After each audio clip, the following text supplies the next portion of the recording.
213, 300. Oh, lo sabía.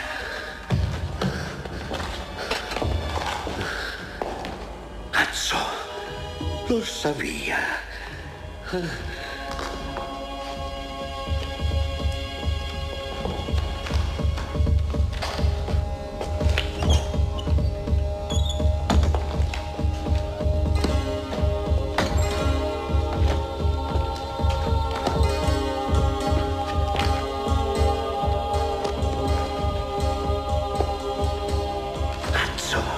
¿Te das cuenta? Estamos en una de las mayores bibliotecas de toda la cristiandad. ¡Ah! ¡Ven!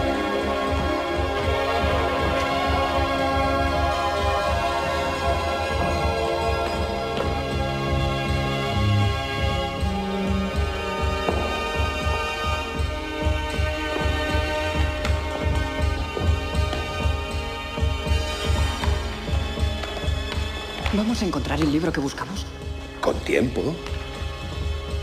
Oh, el Beato de Liébana. Esto, Atso, es una obra maestra.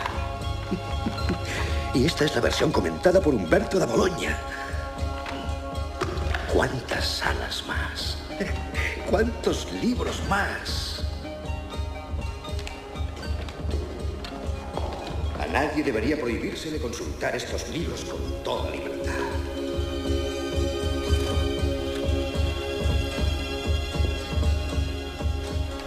Tal vez se los considera demasiado preciosos, demasiado frágiles.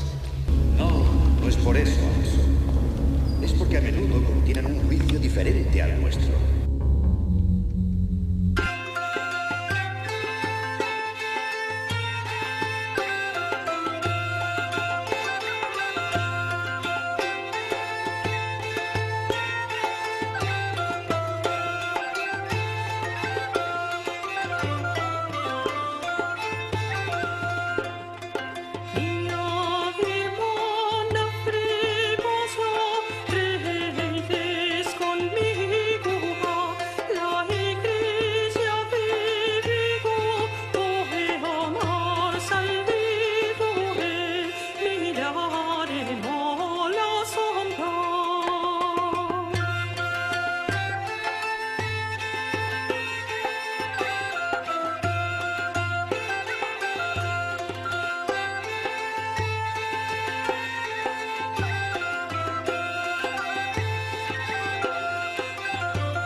Allah